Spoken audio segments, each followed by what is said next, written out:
Sometimes you're going to want to be able to ask your users questions like, what's your name? So that your P5 sketch can say hello to them. So that's what we're going to do in this quick demo. I'm going to add a form to my sketch that asks for a person's name and then displays that on the canvas.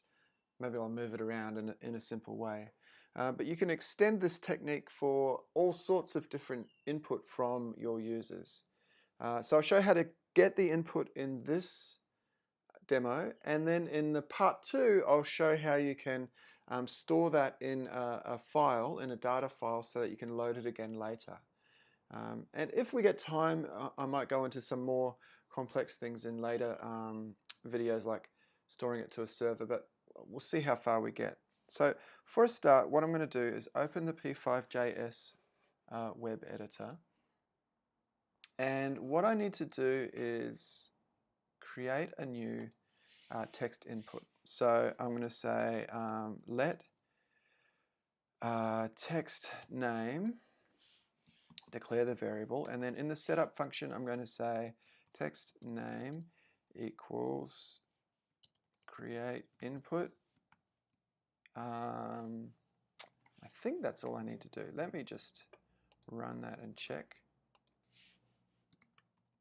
Yeah, there's my little name there.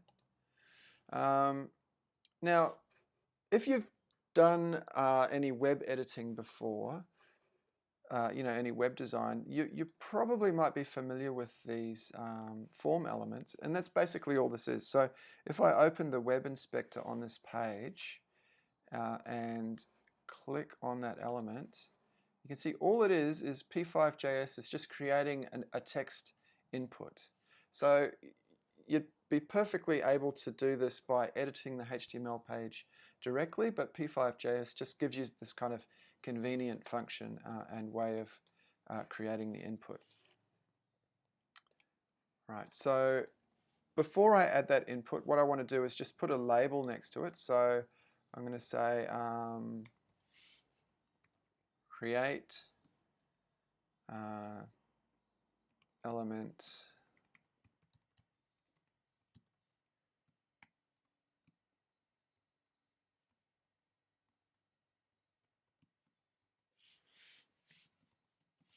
It's just going to create a break before the input so that there's some space before it, and then I'm going to say create label.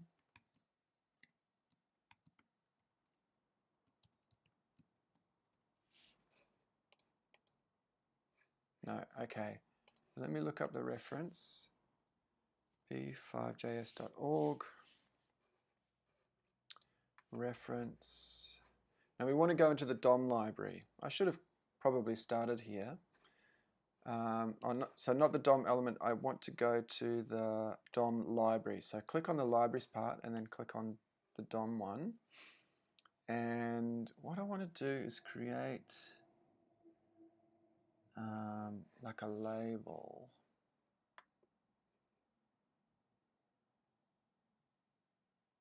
Maybe this one.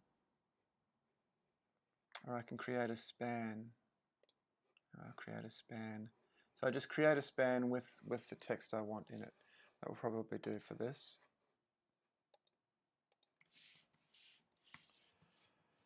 Span, tell me your name.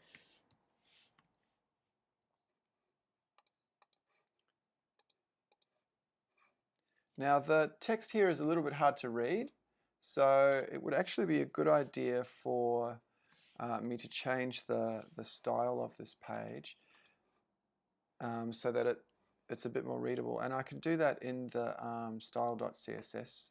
I can say I can change the color on the body. So if I say color, or you can just type white, we'll make it white foreground colors. So tell me your name, and I'm going to change the font as well. Font, family, I'll change it to sans serif. Oh.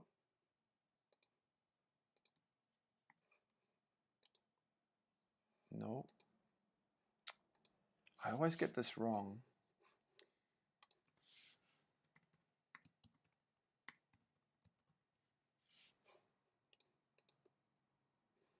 Yeah, Ariel.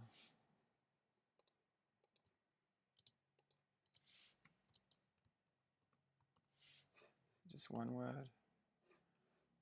No. Oh, good grief.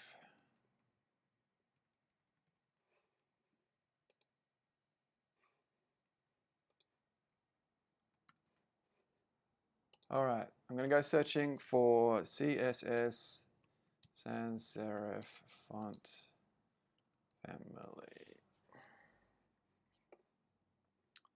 Arial, Helvetica, sans serif.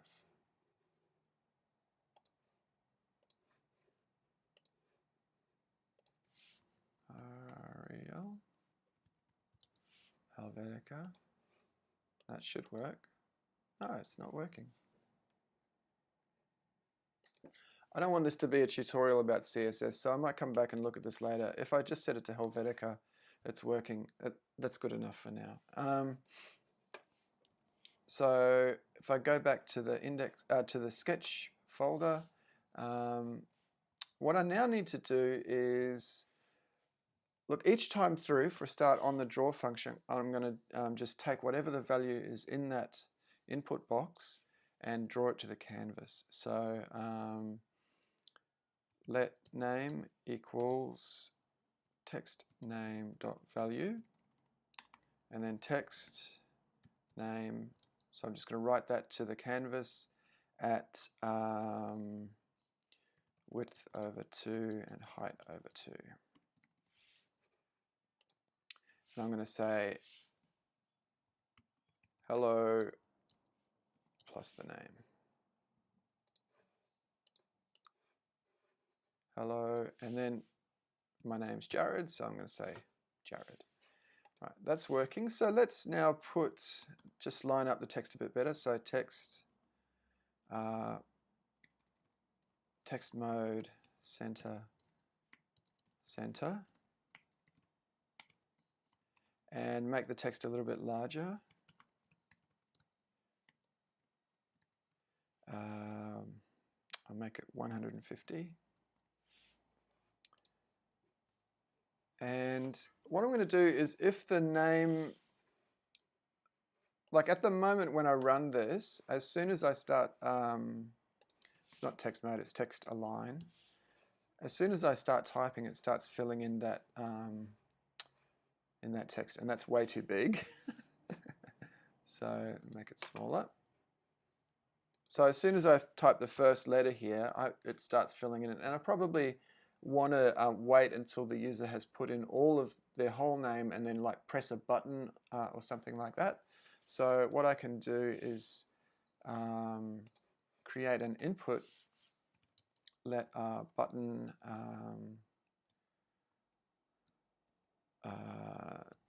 the button for the name, and then I'll just create that on the same line there as the text. So button name equals create. Now what's that one? So all these different names for the different elements you can create. Yeah, create button. Okay, that makes sense.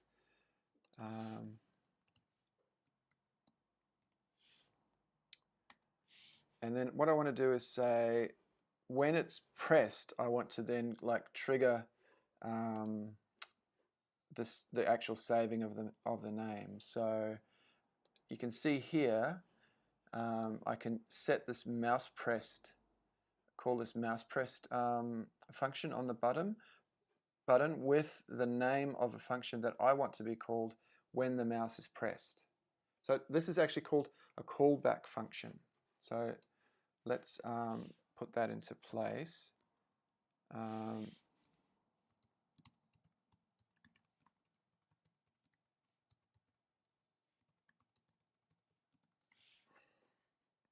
And the label for my button is going to be submit or OK.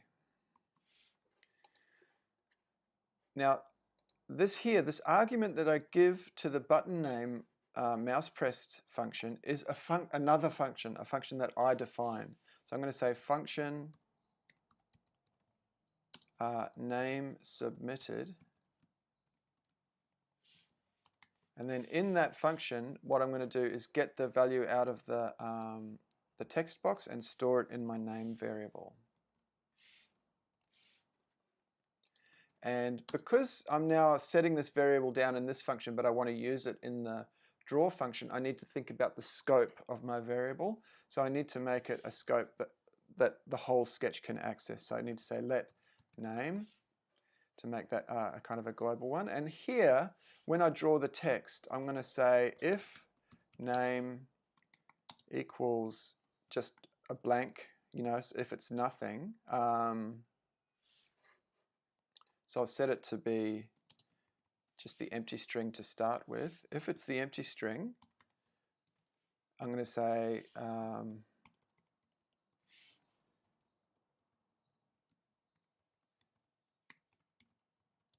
your name. What's your name? And I'll do that at width over 2 and height over 2.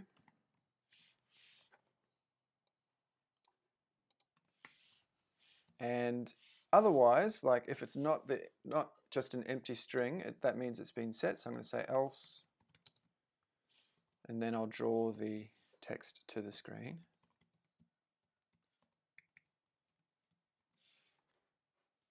We'll save that. Now my text is a little bit too large here, so I could be more thoughtful about this, like maybe put it in a text box to wrap it, but just for now I'm going to just make it a smaller text size. So what's your name? Then I type my name in here. So my name is Jared, and then I click OK, and it says hello Jared.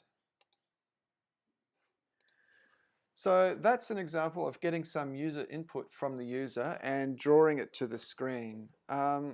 So we saw this concept of a callback function, and let me just show you in sort of diagram form how that works. I do that here. I said button.mouse pressed, and then I gave it this callback function as an argument.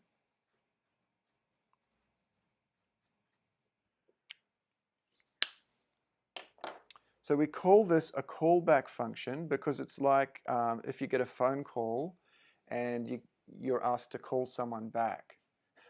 So it's called a callback. So basically what we're doing is saying we're giving the name of that function to the button mouse and saying to the button and saying whenever you get the mouse pressed on you, I want you to call this function back. So then that's why I have to define the function.